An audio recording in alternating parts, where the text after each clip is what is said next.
So, we all know that the Cold War started in 1945 with the conclusion of World War II, right? Wrong. In fact, history shows that the tension between the world's two superpowers, the Soviet Union and the United States, began far before World War II even started. The Cold War was a time of palpable tension between the USSR and the USA, but the fear was escalated to hysteria by the American government and media, who maintained widespread propaganda campaigns against communism. So, what is propaganda? Webster's dictionary defines propaganda as ideas, facts, or allegations spread deliberately to further one's cause or to damage an opposing cause. There was a lot of sensationalism that was used.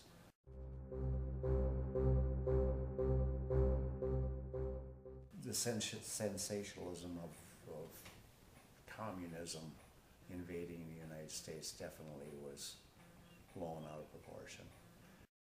Johnson, like many U.S. soldiers, believed the media's description of the Vietnamese as jungle people. So, I mean, when I went over there, I basically was under the impression that I was fighting somebody that had, as far as weapons, very primitive weapons almost. Actually, the Vietnamese fighters had very similar weapons to our own, and were much less primitive than the media led us to believe.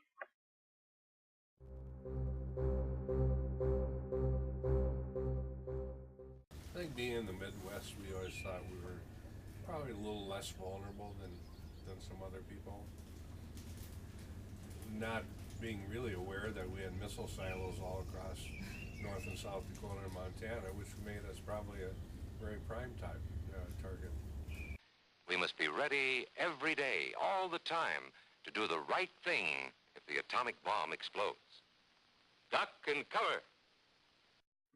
In the Midwest, even though the threat wasn't as strong as it was in other places in the country, school children and adults alike were subjected to duck and cover drills. The duck and cover method was an untested safety measure that many people found just plain silly.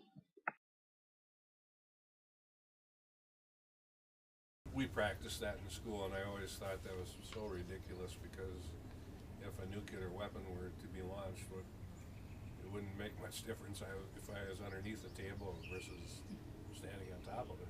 But we knew it was a possibility, but I wasn't really concerned about it. The Midwest's main connection to the Cold War was through the media. But we saw things on TV like the Sputnik launch in 1957, and Nikita Khrushchev banged his shoe on the table of the UN saying, "We will bury you," indicating that someday that they would defeat the United States. Да, господин председатель, мы живем на земле. Contrary to popular belief, Soviet leader Nikita Khrushchev did not bang his shoe on the table during a UN council. He did, however, bang on the table with his fist. This is just one of the examples of exaggeration by the media used as propaganda during the Cold War.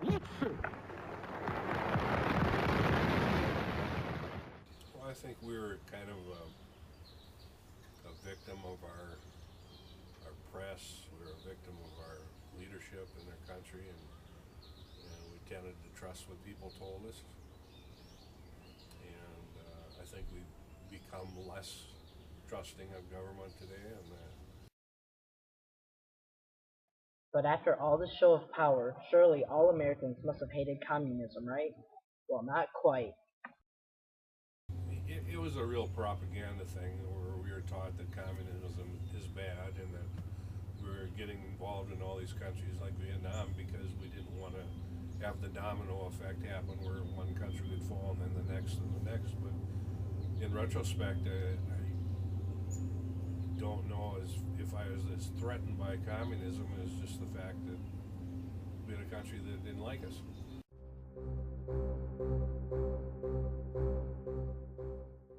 Well, I never saw us being defeated.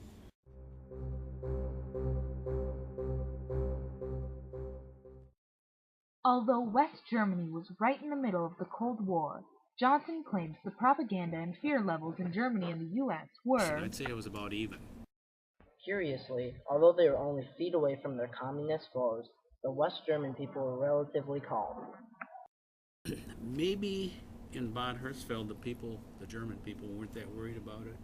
Or back in Frankfurt, which is about 100 kilometers, about 60 miles southwest of where we were. Maybe they didn't think about it that much.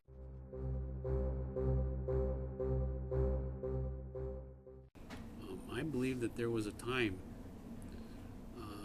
when the American people said, look, we know that if they do something to us, we can destroy them.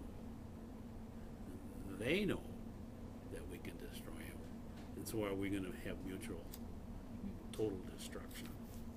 And so you think that there was a balance, and you think that there were reasonable people at the heads of the government that said, no, we don't really want that to happen about it. Because I just felt that they aren't going to destroy us because we know we're going to destroy them.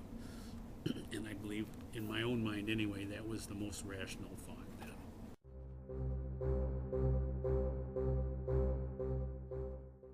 If you look back now and say, well, it really wasn't that bad. overall, have we been led astray?